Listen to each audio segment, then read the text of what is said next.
cambio de nombre, como dice aquí, representa un mundo y final para Saúl, y el nombre de Pablo representa el mundo y seguido. Y los dos se dan a la vez. Y claro, yo os preguntaría a cualquiera de vosotros, ¿cuál ha sido vuestro mundo y final? ¿O siempre habéis vivido en un mundo y seguido? Pablo no era un hombre no religioso que un día se encuentra con el Señor. Era un hombre del Señor que no sabe cómo seguir al Señor. Y lo sigue de la peor manera posible, persiguiendo gente y metiéndola en la cárcel. Pero Pablo sabía que quería seguir al Señor. Siempre lo supo. Desde jovencito siempre supo que quería seguir al Señor. Así que Pablo es un apóstol de Jesucristo y Saúl es un perseguidor de cristianos. Fijaos qué diferencia. Y claro, la pregunta es, para poder entrar en este proyecto, para poder meterse en este proyecto y para poder entender qué significa este proyecto, tenéis que meter la piel de las dos personas que sois. Porque seguro que dentro de vosotros hay un Saúl y seguro que dentro de vosotros hay un Pablo. Si sois un Saúl todavía, como Pablo estaréis deseando salir. Y si ya sois un Pablo, vais a entender perfectamente a qué se refiere el proyecto en el que estáis involucrados. Porque si nosotros no ponemos un punto y final a algunas cosas de nuestra vida, no podemos poner un punto y seguido a otras partes de nuestra vida. Si nosotros no hacemos un punto y final, me parece el título sugerente y precioso, si nosotros no hacemos un mundo y final, ¿qué significa eso? Significa que hay ciertas cosas en nuestra vida que tienen que acabar para que empiece otra vida totalmente diferente. Entre el elegido y el pequeño, el elegido significa Saúl, el pequeño significa Pablo, hay mucha diferencia. Leer a Pablo hay que leerlo con una gramática vital. ¿Sabéis? La mayoría de la gente cuando lee a Pablo y lee Tesalonicenses, uno ve en Tesalonicenses un hombre maduro, fuerte, aún joven, con muchas capacidades, con muchas ganas, con una capacidad de trabajo increíble, que no es el Pablo de Efesios. El Pablo de Efesios es un ancianito que tiene una minusvalía. ¿Sabéis cuál es la minusvalía de Pablo? Los ojos. No veía bien, no tenía fuerzas, ya no predicaba como antes. Incluso los colaboradores de Pablo, que son cristianos, como Pablo ya no tiene el tirón de antes, lo van dejando. Se quedó uno solo con él, se llamaba Lucas.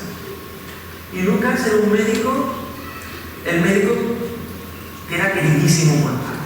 Solamente, dice en el documento de Pablo, solamente Lucas quedó conmigo. ¿Por qué?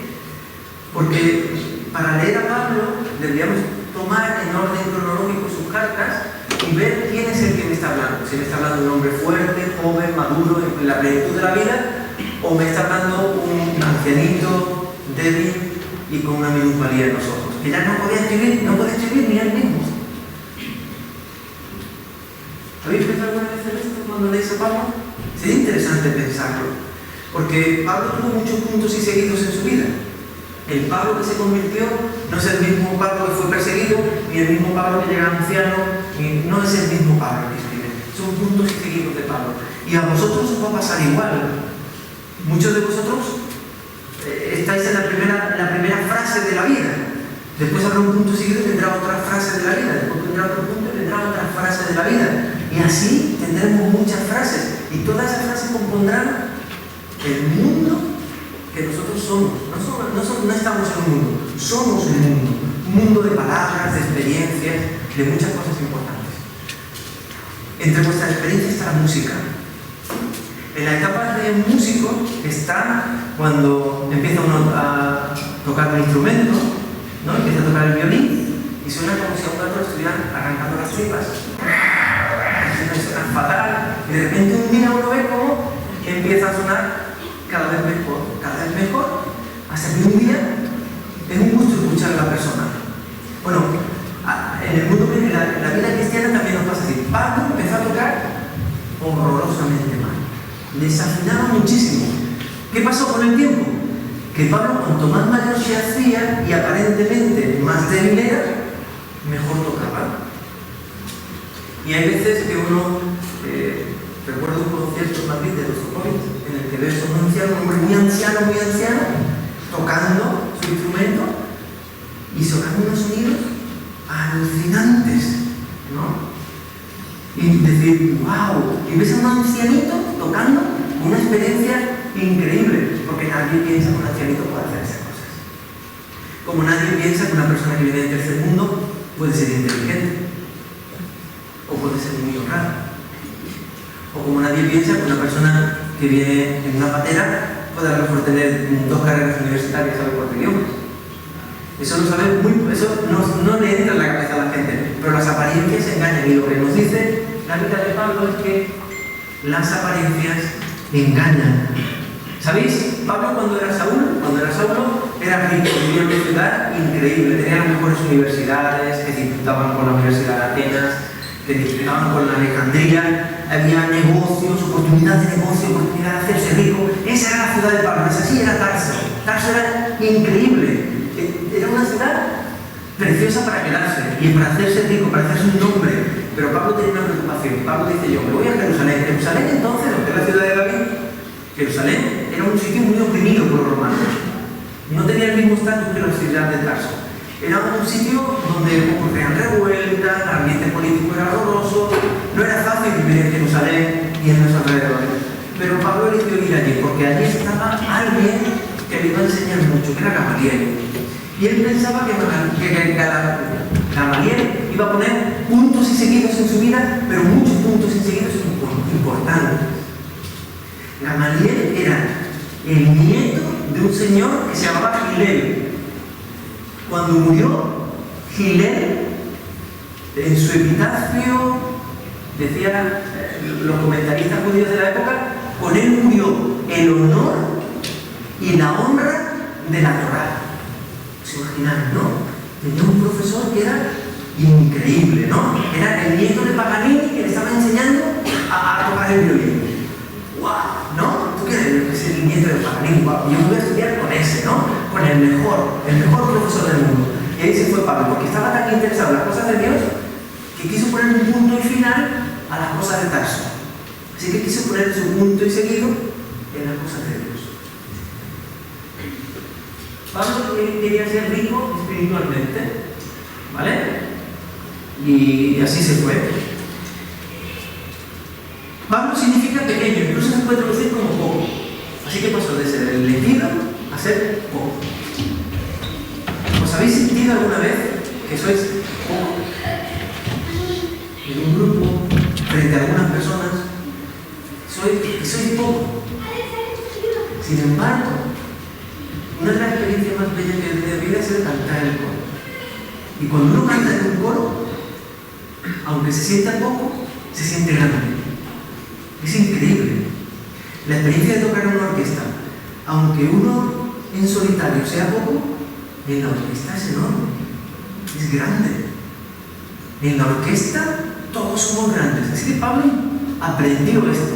Pablo brillaba por sí mismo, brillaba de tal manera que la gente cuando escuchaba a Pablo decía: oh, este tiene que ser el presidente, ¿vale?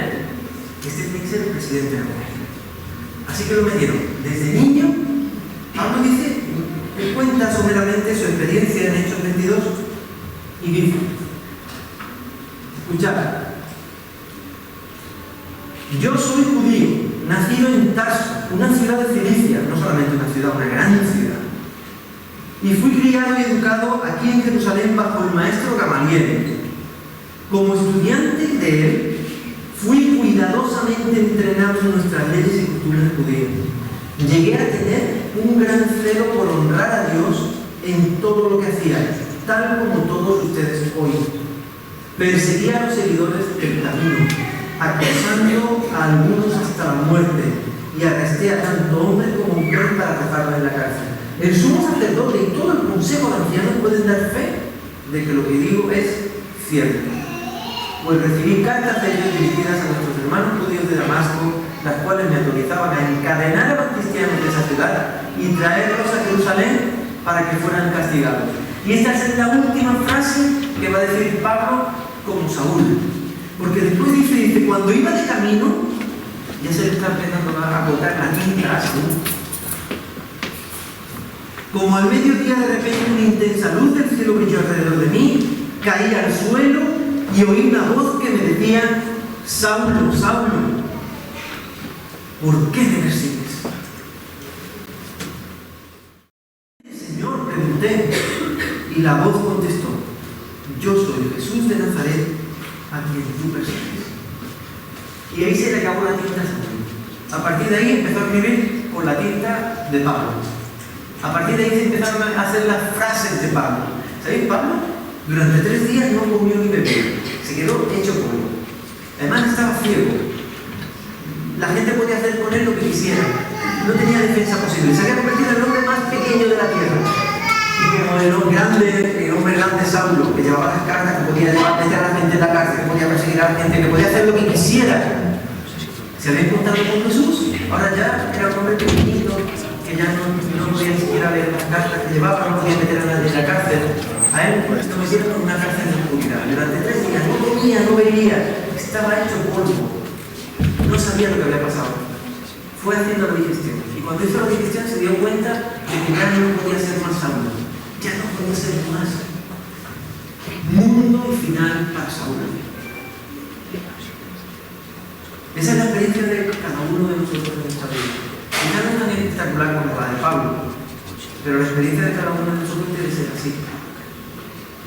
Porque los puntos de Saulo en su vida iban a terminar con un punto y final. Pero los puntos de Pablo no terminarían jamás, serían siempre un punto y seguido. ¿Sabéis que Pablo se murió? Pero con la muerte de Pablo todavía sigue un punto y seguido. A Pablo lo veremos y le diremos: mira, una vez predicamos de ti en el coro de la orquesta, ¿sabes? Y hicimos un tema con la música que fue este. ¿Qué te parece? Ay, pues mira, me parece bien, me parece mal, no sé lo que es, ¿no? Pablo era un señor espectacular. Tenía un carácter un poco enrevesado, pero yo hubiese dado lo que sea para pasar 30 minutos hablando con él.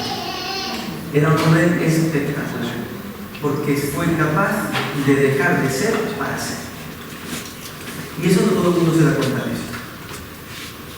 Mira, hay un nombre muy común que habéis empleado en el mundo y aparte, que es Aviva.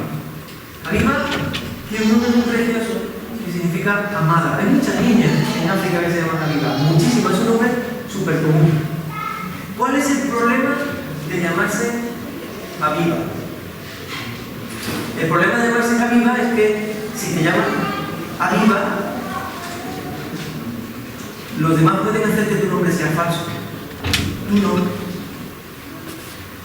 Tú no puedes hacer que tu nombre sea falso. Los demás sí. Porque si te llamas Aviva, que significa amada, y nadie te ama, significa que no llevas un nombre falso. ¿Y quién ha hecho falso ese nombre? Lo han hecho los demás. No lo has hecho tú. Y hay muchas chicas que se llaman amadas, muchos chicos que se llaman amados, o mucha gente que aparentemente son amados, que resulta que los demás hacen que su nombre sea una mentira, porque no son amados. La gente le somos capaces de ponerle a un hombre como el de Aviva un punto y final, o un mundo y final. Pero todas las Avivas del mundo saben una cosa: frente a alguien tiene sentido su nombre. Frente a Cristo y frente a Dios. Dios nunca dejará de amarnos. Por lo tanto, Dios es el único que le da sentido a un nombre como el de Aviva. Un nombre como el de una niña que vive en un lugar en el que nosotros llamamos tercer mundo. Tercer mundo es un eufemismo para decir pobreza extrema. Como no nos gusta decir pobreza extrema, decimos tercer mundo. ¿Dónde está el tercer mundo espiritual? No sé si sabéis que hay un tercer mundo espiritual.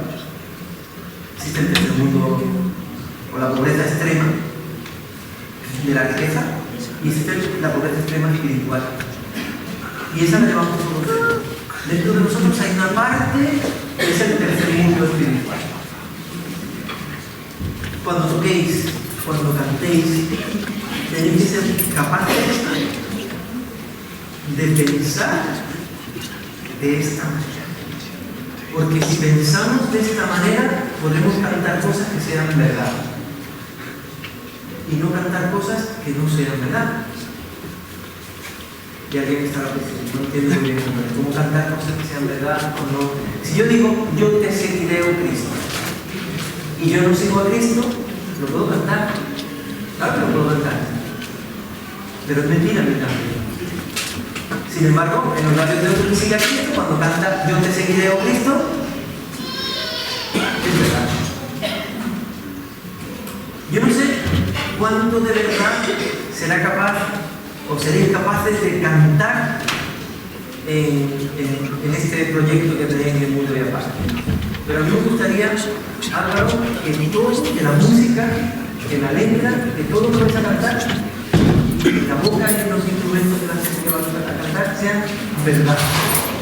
Porque lo creen, porque lo saben, porque están seguros. Y porque la música y la letra son capaces de transformar a la